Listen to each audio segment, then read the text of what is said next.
하나님 말씀 우리 마태복음 24장 마태복음 24장 35절부터 마태복음 24장 35절부터 51절 끝절까지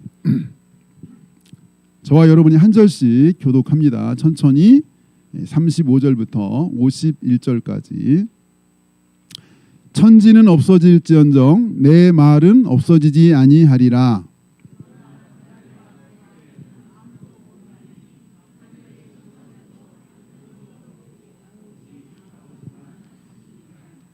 노아의 때와 같이 인자의 임함도 그러하리라.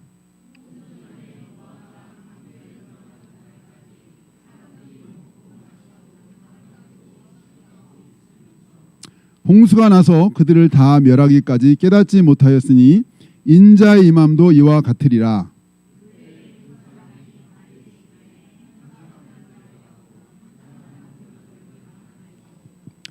두 여자가 맷돌질을 하고 있음에 한 사람은 데려가고 한 사람은 버려둠을 당할 것이니라.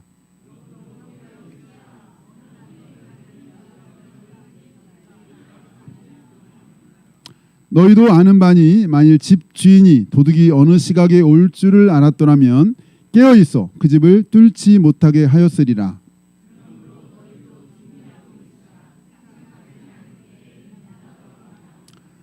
충성되고 지혜 있는 종이 되어 주인에게 그 집 사람들을 맡아 때를 따라 양식을 나눠줄 자가 누구냐?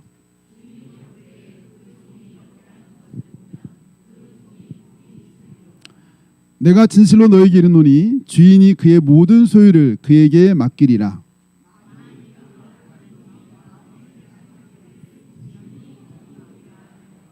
동료들을 때리며 술 친구들과 더불어 먹고 마시게 되면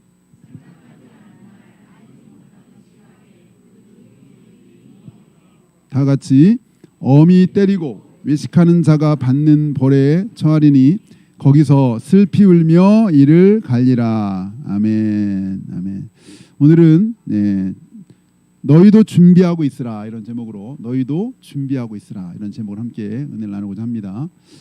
우리 말씀 전하려고 하니까 우리 여기 한상효 성도님 맨날 좀 무서운 얘기 좀 하지 말라고 저한테 좀 이렇게 따뜻하고 좋은 얘기 좀 해달라고 저한테 늘 그렇게 얘기했는데 오늘 좀 무서운 얘기가 될 수도 있겠네요. 오늘 명절에 지난 수요일 날 따뜻한 얘기를 했어요. 그래서 오늘은 좀 이거는 무서운 얘기가 아니고 우리에게 기다려지는 얘기인데 어쨌든 오늘은 예수님의 재림에 대한 얘기를 함께 좀 나누려고 생각하고 있습니다.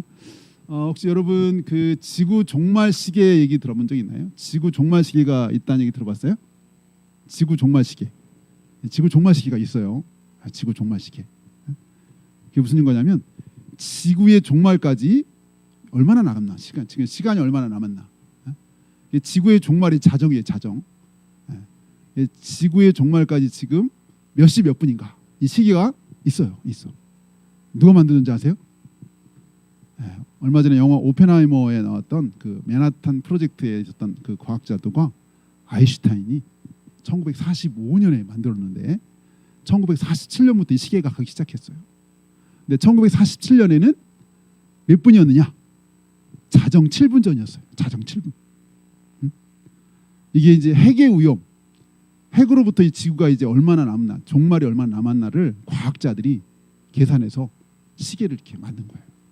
그러면 2024년 올해는 지금 몇 시 몇 분일까요? 거의 비슷해요. 아니 몇 초가 남았을까요? 자정까지. 몇 초? 올해 과학자들이 90초가 남았다고 해서 90초. 11시 58분 30초에 지금 1분 30초가 있으면 어떻게 된다? 지구 종말이 온다 라고 과학자들이 말하고 있어요. 제 말이 아니에요. 아인슈타인과 과학자들이 처음에 핵의 위험을 경고하기 위해서 만든 건데 그 뒤로 기후위기 AI나 비롯한 여러 가지 위기를 감안해서 만든 시계예요.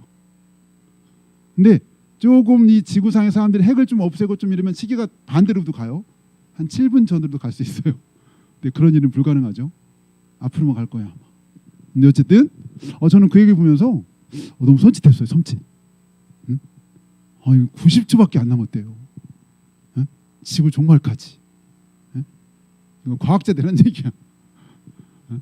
지구에 있는 모든 핵과 지구에 있는 모든 기후 변화에 대한 이런 이상 징후와 이런 모든 거를 감안했을 때 그렇다는 거예요. 어쨌든 그것이 아니라 할지라도 어쨌든 우리는 오늘일지 내일일지 예수님이 오시는 것과 함께 종말이 시작되니까 사실은 90초보다 더 당겨질 수도 있는 것이고 조금 더 연장될 수도 있는데 어쨌든 오늘은 그것과 관련된 말씀 함께 나누려고 제가 그 얘기를 꺼냈어요. 어쨌든 뭐 작년 들으면서 전 세계 분쟁 지역 또 이게 이제 우크라이나하고 러시아 전쟁하니 거기도 핵이 있잖아요. 핵. 그래서 이게 또 90초로 더 이렇게 온 것 같아요. 올해 들으면서. 어쨌든 이 성경은 우리가 아는 것처럼 처음이 있고 끝이 있다라고 명확하게 얘기하고 계시죠. 이게 세계가 돌고 도는 게 아니라 이 세상은 처음이 있고 또 마지막이 있다. 그리고 이 온 세상은 마지막을 향해서 가고 있다라고 분명하게 얘기하고 있잖아요. 이 온 세상의 처음을 얘기하는 창세기가 있고 이 세상의 마지막을 말하는 계시록이 있는데 예수님은 꼭 계시록에서만 마지막을 말하는 게 아니라 예수님도 마지막 때를 많이 말씀하셨어요. 예수님도 천국 비유에도 거기에도 마지막 때한 얘기가 있어요. 천국 비유 마태복음 13장 천국 17가지 천국 비유. 오늘도 마찬가지. 여기 24, 25장 종말장이라고 그러는데 두 장에 걸쳐서 주님이 이 마지막 때를 자세하게 말씀하셨어요. 자세히 마지막 때가 어떻게 되는지에 대해서. 그래서 오늘 잠시 그 말씀 함께 나누려고 하는데요. 우리 30절, 31절 오늘 여기 지금 오늘 우리 읽은 본문은 아닌데 30절, 31절 성경 있으신 분들은 한번 같이 읽어봐요. 30절, 31절 우리 본문 앞에 부분이지만 같이 시작. 그때 인자의 징조가 하늘에서 보이겠고 그때 땅의 모든 족속들이 통곡하며 그들이 인자가 구름을 타고 능력과 큰 영광으로 오는 것을 보리라. 31절 그가 큰 나팔 소리와 함께 천사들을 보내리니 그들이 그의 택하신 자들을 하늘 이 끝에서 저 끝까지 사방에서 모으리라. 네, 예수님 본인이 예수님 분명히 다시 오시겠다라고 하는 얘기를 여러 번 말씀하신 것 중에 오늘도 그 중에 하나인 거예요. 예수님이 이 땅에 다시 오시는 것을 보통 뭐라고 그러죠? 재림. 이것과 함께 세상의 종말이 시작되는 거예요. 예수님이 이 땅에 다시 오시는 것과 함께 이 땅에 심판이 시작돼요. 심판. 그러니까 사실은 어쩌면 예수님이 다시 오시는 날이 무서운 날이기도 하지만 구원받은 하나님 자녀들에게는 그날이 무슨 날일까요? 기쁜 날, 축제의 날, 축제의 날. 우리의 감격의 날이에요. 감격의 날. 사실 이 날은 우리가 너무나 기다려지고 우리가 소망에도 부족하지 않은 너무나 정말 좋은 날. 이 날은 주님이 오시는 날. 우리가 방금 전에 사도신경 했잖아요. 사도신경. 장사된 지 사흘 만에 죽은 자 가운데 다시 살아나셨으며 하늘에 오르시어 전능하신 아버지 하나님 우편에 앉아 계시다가 거기로부터 살아있는 자와 죽은 자를 뭐하러 오신다? 심판하러 오십니다. 예수님 심판하러 오세요. 산 자와 죽은 자를 심판하러 반드시 오세요. 분명하게 오세요. 확실하게 오세요. 다만 그때는 언제인지 모르지만 분명히 그날이 있어요. 그날이 있어요. 그래서 오늘 여기는 본문 42절 우리 42절 같이 읽어봐요. 42절 시작. 그러므로 깨어있으라. 어느 날에 너희 주가 임하는지 너희가 알지 못함이니라. 너희 주 예수님이 언제 올지 근데 분명히 온다는 거야. 다만 언제인지 모르지만 분명히 온다. 분명히 온다. 우리 44절도 시작. 이러므로 너희도 준비하고 있으라. 생각지 않은 때에 인자가 오리라. 인자는 누구예요? 예수님. 예수님이 분명히 온다는 거예요. 이거 예수님이 하신 얘기예요. 예수님은 거짓말하면 예수님이 아니에요. 예수님은 진실만을 말하시는 길이요 진리요 생명이신 주님이신데 주님이 그것도 여러 번을 얘기했어요. 다시 오신다는 얘기를. 요한복음 14장 3절에는 야 내가 가서 너희를 위해서 처소 예배하러 갔다가 처소 다 준비해가지고 다시 너희한테 와서 내가 너희 데려갈 거야. 예수님이 우리 데리러 오신대. 데리러. 예수님과 영원히 사시기 위해서 우리를 대신 데리러 오시는 그날이 예수님의 재림의 날이요 심판의 날. 심판의 날. 네. 데살로니가전 4장에도 이렇게 되겠죠. 주께서 호령과 천상의 소리와 하나님의 나팔 소리로 친히 하늘로부터 강림이라는 건 내려오신다는 거예요. 친히 하늘로부터 내려오실 텐데 예수님 안에서 죽은 자들이 먼저 일어나고 그 위에 우리 살아남은 자들도 그들과 함께 구름 속으로 끌어올려 공중에서 예수님을 영접하게 하실 것이니 그리하여 우리가 항상 예수님과 함께 있을 것이다. 예수님이 우리를 데리러 오신다고 그랬어요. 믿습니까? 예수님을 데리러 오신다고. 정말 데리러 오세요. 가기 싫은 사람 있어요? 예수님 저 가기 싫어요. 저 가기 싫은데 예수님 저 좀 이따가 좀 더 이따 가면 안 될까요? 안 가면 큰일 나요. 그때 안 가면 큰일 나. 다 가셔야 되는데 예수님 우리를 사랑하셔서 우리를 데리러 오신대. 근데 문제는 여기 오늘 40절 봐요. 40절 41절 40절 41절 다 같이 한번 시작. 그때 두 사람이 밭에 있음에 한 사람은 데려가고 한 사람은 버려둠을 당할 것이요 두 여자가 맷돌질을 하고 있음에 한 사람은 데려가고 한 사람은 버려둠을 당할 것이니라. 둘이 학교에서 공부하고 있는데 도서관에서 공부하고 있는데 하나는 데려가고 하나는 여기다 버려둔대요. 집에서 둘이 설거지를 하고 있는데 한 사람을 뿅 데려가고 한 사람은 놔둔대요. 직장에서 열심히 직장에서 일을 하고 있는데 한 사람만 데려가고 한 사람 직장에 그냥 놔둔대요. 이런 날이 온다는 거예요.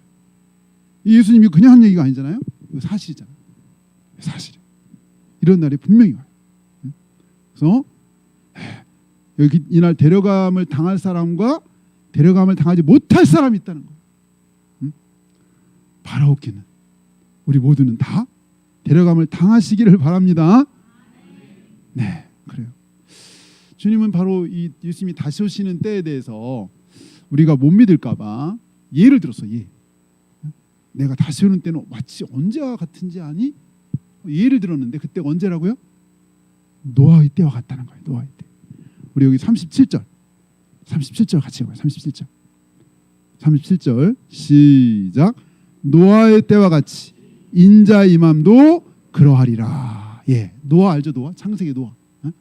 노아의 때처럼 그럴 것이다. 그때 하나님이 노아한테 너무 세상이 타락해서 야 내가 이 세상을 심판해야 되겠다. 도저히 안 될 것 같아.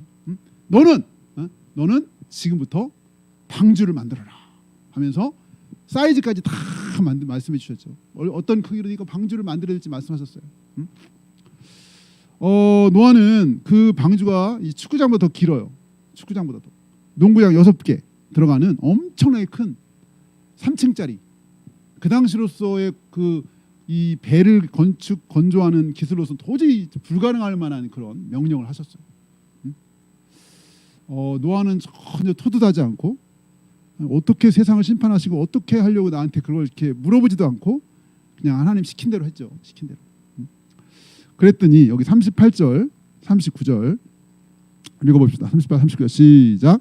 홍수전에 노아가 방주에 들어가던 날까지 사람들이 먹고 마시고 장가들고 시집가고 있으면서 홍수가 나서 그들을 다 멸하기까지 깨닫지 못하였으니 인자의 임함도 이와 같으리라. 예수님이 오실 때도 마치 노아 홍수 때와 유사하다. 노아 홍수 때와. 그때 노아가 어쨌든 하나님 말씀대로 방주를 짓는 그 기간이 굉장히 길었을 거예요.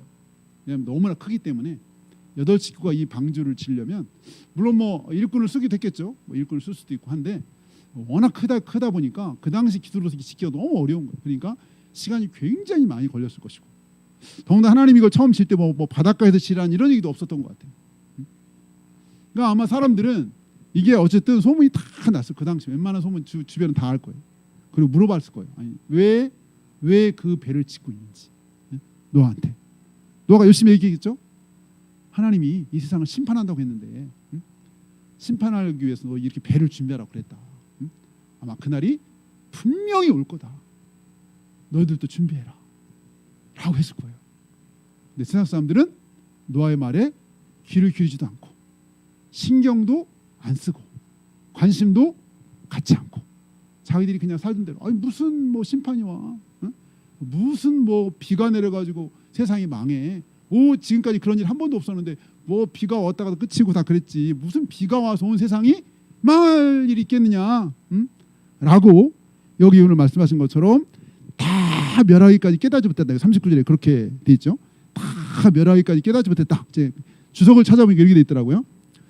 여기 이 다 멸하기까지 이거 굉장히 강조하고 있는데 노아 당대의 사람들이 끈질긴 고집과 어리석음을 적나라하게 보여주는 표현으로 그들은 비가 내려 그들이 목에 차는 절명의 순간까지도 주의 경고에 귀 기울이지 않았던 것이다. 끈질긴 고집과 어리석음을 적나라하게 보여주는 표현이다. 39절 표현. 자기 생각과 자기 고집대로 그냥 사는 거예요. 하나님의 말씀에 전혀 신경을 안 쓰고 하나님이 경고하고 전혀 상관없이 자기의 끈질긴 고집과 자기의 그냥 생각, 자기의 편견, 어리석음으로 그렇게 있다가 물이 차서 죽는 순간도 깨닫지 못했다. 죽는 순간까지도. 근데 예수님이 오실 때도 그와 같다는 거예요. 예수님이 다시 오실 때도 이렇게 될 것이다. 인자의 임함도 이와 같으리라. 그때까지 깨닫지 못하였으니 39절 다 멸하기까지 깨닫지 못하였으니 예수님이 다시 땅에 오시는 때도 마찬가지다 라고 하셨어요. 우리가 예수님 재림 얘기를 많이 듣고 찬양도 해요. 구름 타고 오시리라 막 찬양도 많이 하는데 그때뿐인 거예요. 상관이 없어요. 나랑 예수님 다시 오신 건 나랑 상관이 없어. 상관이 없는 삶이에요. 근데 하나님은 우리가 다 관심 있는 그러면 예수님 언제 오시는지 좀 알려주세요. 이게 초대기부터 지금까지 최고의 초미의 관심이에요. 언제 오시는지. 그래서 정말 하나님과 아주 가깝다고 직통기시를 받는다고 하는 사람들이 가끔 날짜를 막 알아냈다는 거예요. 엄청난 비밀을 알아냈다. 그 중에 하나가 92년 10월 28일이었어요. 그때 군대에 있던 한 형제가 평소에 막 예수 믿는다고 주일날 예배 간다고 엄청 고참들한테 맞고 핍박받았어요. 일요일날 막 교회 간다고 엄청 핍박받았어요. 근데 92년 10월 28일날 밤에는 어떻게 되느냐? 그렇게 핍박하고 막 때리던 고참들이 이 예수 믿는 청년한테 와가지고 막 다리 붙잡고 팔 붙잡고 막 다 하나씩 붙잡고 막 안 놔주는 거예요. 왜 그렇죠? 그날 예수님 오셔서 휴거가 일어난다고 그랬잖아요. 그날이 휴거날이었거든요. 92년 10월 28일. 그때 굉장했어요. 여러분 아세요? 그때 굉장했어요. 온 나라가 들떡했어요. 온 나라가. 다들 그러니까 진짜 저렇게 되는 거 아니야? 이럴 정도였어요. 분위기가. 저거 진짜 저런 일이 생기는 거 아니야? 이럴 정도 됐다니까 분위기가. 주님이 그날 진짜. 그러니까 안 믿는 사람들 그 얘기를 들은 거야. 그래가지고 평소에 자기들 예수 믿다고 핍박했더니 걔 붙잡고 걔가 이제 휴거라고 보통 그때 휴거라고 하잖아요. 예수님 오시면 하늘로 쫙 올려간다 그러잖아. 아까 데려가면 당한다고. 그러니까 얘 올라갈 때 혹시나 모르니까 나도 같이 부탁한다고 얘를 붙잡고 안 놔주더라는 거예요. 그 밤에 12월 24일 날 밤에 그 고참들이 평소에 그렇게 핍박하던 예수 믿는 청년인데 막 팔다리 붙잡고 잤대요. 붙잡고. 그 다음 날 됐는데 아무 일이 안 벌어졌잖아요. 다시 또 핍박. 다시 또 야 오긴 뭐가 와 그러면서 엄청 핍박했대.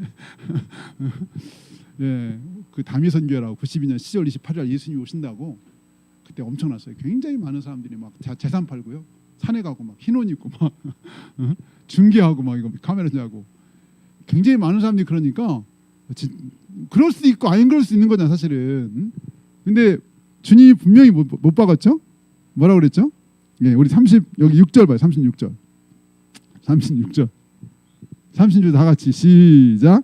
그러나 그날과 그때는 아무도 모르나니 하늘의 천사들도 아들도 모르고 오직 아버지만 아시느니라.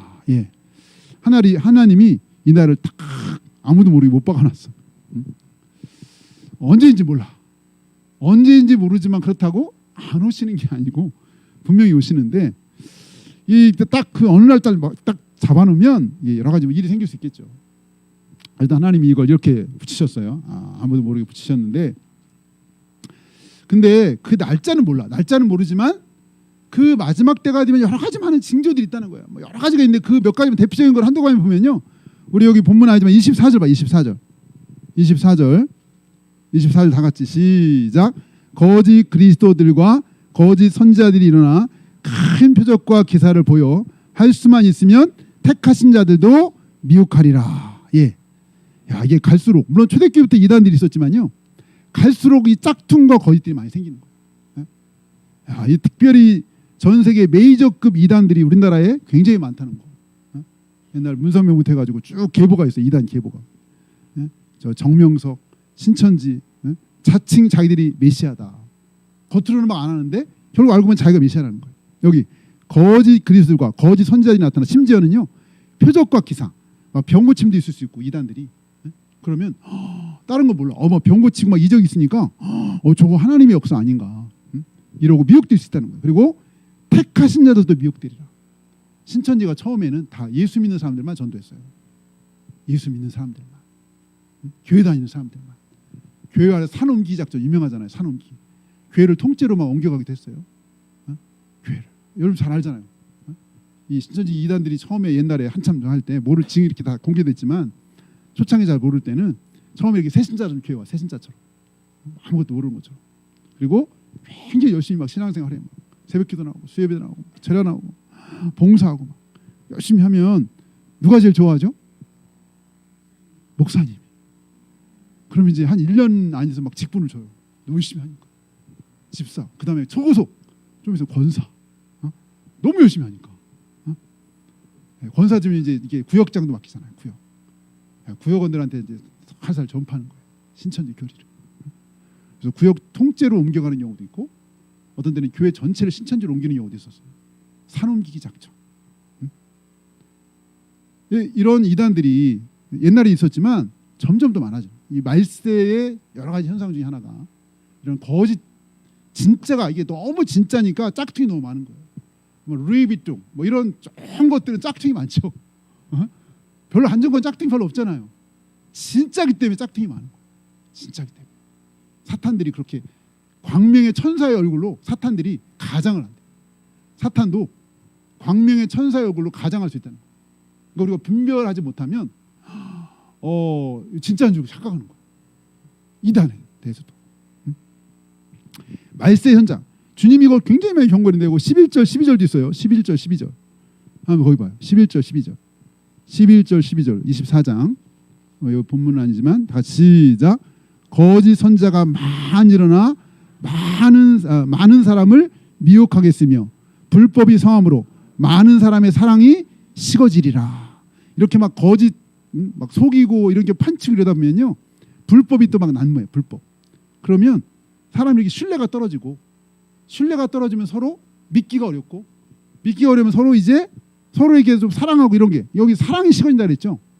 불법이 성하기 때문에 사랑이 식어져.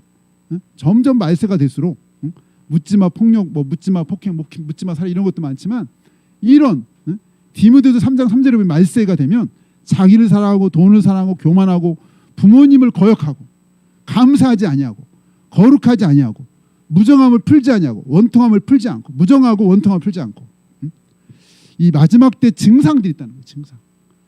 점점 사랑이 식어지고요. 복음의 열정도 식어져요. 복음을 전하지 않아요. 이제. 전해봤자 냉랭해.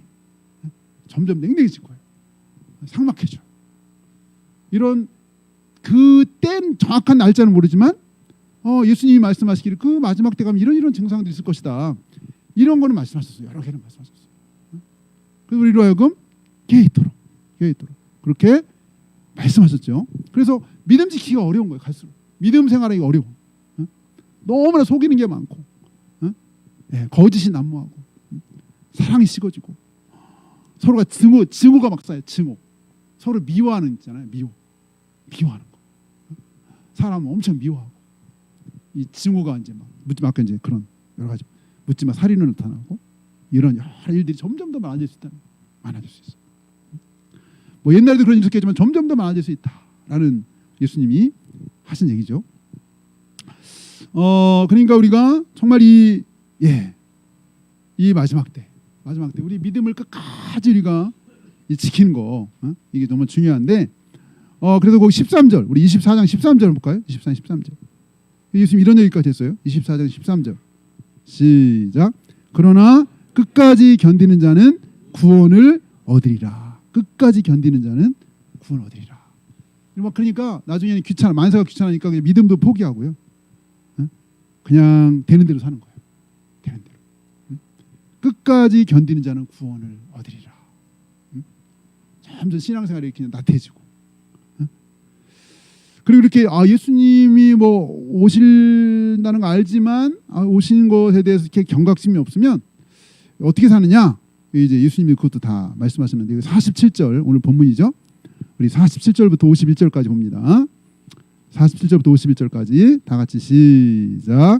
내가 진실로 너에게 이르노니 주인이 그의 모든 소유를 그에게 맡기리라. 만일 그 악한 종이 마음에 생각하기를 주인이 더디오리라 하여 동료들을 때리며 술친들과 더불어 먹고 마시게 되면 생각지 않은 날 알지 못하는 시각에 그 종의 주인이 이르러 엄히 때리고 외식하는 자가 받는 벌에 처하리니 거기서 슬피 울며 이를 갈리라. 여기 종은 다 알아요. 주인이 다시 오는 걸 아는데 마치 전혀 안 올 것처럼 살았어요. 주인이 분명 맡겼잖아요. 여기 47절에 맡겼다 그래서 주인이 자기 게 아니야. 청지기. 내게 하나님의 청지기고 하나님께 나한테 다 맡겼어 모든 거를. 근데 주인이 다시 올 걸 아는데 올 거를 생각 안 하고 살아. 안 올 것처럼 산다는 거야. 안 올 것처럼. 주님이 다시 안 올 것처럼 사는 거야. 그래서 48절에 보면 악한 종이 마음에 생각하기를 주인이 더디 오리라 하여. 더디 오리라. 마치 그 뒤에 보면 25장에 열처녀 비유가 나오는데 열처녀 비유 중에 5처녀는 기름을 준비한 신랑이 좀 더 늦게 오니까 이 기름을 준비하는 친구는 들어가지 못해서 잔치. 기름을 준비하지 못해가지고. 기름이 꼭 성령은 아니에요. 우리 영적인 상황을 말하는 거죠. 그러니까 주님이 전혀 오지 않을 것처럼 살아가는 거예요. 그러니까 이런 자들은 여기 슬피 울며 이를 갈미실 것이다. 슬피 울며 이를 갈미실 것이다. 저 어떻게 보면 무서운 얘기일 수도 있는데 반면에 끝까지 주님이 오신다는 걸 생각하고 사는 사람들은 우리 45절 46절 시작. 충성되고 지혜 있는 종이 되어 주인에게 그 집 사람들을 맡아 때를 따라 양식을 나눠줄 자가 누구냐. 주인이 올 때 그 종이 이렇게 하는 것을 보면 그 종이 복이 있으리로다. 주님 분명히 다시 오시고 나는 청직인 걸 알아. 그래서 그 주님 앞에 언제 오시든지 상관없이 맡겨진 일을 쭉 충성되게 하는 거예요. 그러니까 5달란트, 3달란트, 2달란트 받은 사람처럼 맡겨주신 거 그게 뭐 크든 작든 이게 1달러든 2달러든 하나님 나에게 맡겨준 일을 언제 주님이 오시더라도 내가 상관없이 주님 맡겨진 일을 쭉 하는 거예요. 근데 1달란트 이 사람들이 이렇게 땅에 막 묻어둬가지고 나중에 생망을 받죠. 생망을 받아요. 주님이 다시 와서 분명히 모든 걸 심판하시고 카운트한다는 거에 대해서 생각이 없는 거예요. 생각 없이 사는 거예요. 생각 없이. 분명히 주님이 여기 나온 것처럼 그렇다고 여기 다 뭐 우리가 다 이렇게 뭐 주님이라 그런 뜻은 아니에요. 각자 있는 삶의 자리에 부르심대로 믿음 안에서 우리가 살아가는데 다만 늘 우리가 정말 하나님과 동행하는 거, 주님과 교제가 살아있고 내가 주님과 늘 교제가 살아있어. 말씀 안에서 내 심령이 막 주님의 그 십자가의 은혜 가운데 있고 주님이 살아가신 게 믿어지고 주님이 정말 다시 오실 것이 내가 믿어지고 주님이 나를 사랑하는 것이 믿어지고 이 주님과의 그 관계가 항상 맑음이야. 주님과 관계가 주님 생각하면 너무 감사해. 주님이 늘 나에게 살아계시고 나의 삶에 함께 하시고 내가 기도하면 하나님이 들으셔. 언제든지 응답하시고 주님이 나의 삶에 사랑하신 나를 삶을 이끌어 주셔. 제가 우리 지난 주일날 우리 신현준 맞나요? 이름 맞나? 네, 우리 같이 간증 들었었는데 정말 그렇게 질문했고 사회자가 하나님을 그렇게 만났던 경험이 있느냐 이렇게 물어봤어요. 신현준 그 연예인한테. 그랬더니 그분이 하는 말이 나는 언제 이렇게 하나님 만난 뜨거운 체험 얘기할 때 하는 얘기가 늘 새로워요. 매일 새로워요. 어릴 때부터 모태신앙인 걸 알고 있는데 신앙생활 꽤 오래 한 거죠. 적어도 50년 정도 한 것 같은데 내가 볼 때는 46에 결혼했다고 하더라고요. 46에 애 셋을 낳았으니까 50 넘었을 것 같아. 셋을 낳았어. 근데 늘 이렇게 새롭다는 거예요. 늘 하나님의 막 사랑을 느끼고 매일 새롭대. 하나님의 은혜가 하나님의 은혜가 새로. 하나님이 살아계신 건 너무나 분명하고 하나님이 나를 사랑하시고 나와 함께 하시고 그래서 막 기도하면 들으시고 하나님이 늘 임재, 하나님 임재 속에 사는 임재 속, 임재 속. 제가 예전에 우리 한번 뭐 많이 얘기했지만 하나님의 임재 체험이라는 책 유명한 책인데 로렌스 형제라는 중세 때 이 사람 식당에서 식당이라는 사람이에요. 근데 정말 우리가 그걸 볼 때마다 도전을 받아요. 식당에서 일하는 형제인데 항상 하나님의 임재. 근데 이게 그냥 본인이 그냥 믿음으로 고백이 아니라 주위 사람이 다 알아. 주변 사람들이 식당에서 일하는 형제인데 저 형제가 하나님의 임재 속에 있다는 걸 다 알아. 진짜로. 진짜 하나님 임재 속에 살았던 형제가 있어. 로렌스라고. 그러니까 우리가 주님이 언제 오실지 모르지만 내가 늘 주님과 동행하고 있으면 전혀 문제가 안 돼. 우리 시험이 있는데 내가 시험을 넉넉하게 준비하고 있으면 시험이 언제든 상관이 없어. 가끔 꿈에 막 시험 날짜는 시험 막 해가지고 막 가는데 막 차가 막히고 막 소녀가지고 막 그러다 깨는 경우들이 가끔 있는데 옛날 우리가 허덕 시험 때 스트레스 받아서 그런가 막 그런 꿈 지금도 가끔 꾸는 것 같아요. 근데 내가 준비가 돼 있으면 내일 보든 모레 보든 상관이 없어. 주님이 오늘이든 내일이든 상관없어. 늘 주님의 은혜 안에 있는 거예요. 주님과 동행하고 있고 주님과 교제가 살아있고 그러면 주님이 언제 오시는지 문제가 오히려 할렐루야.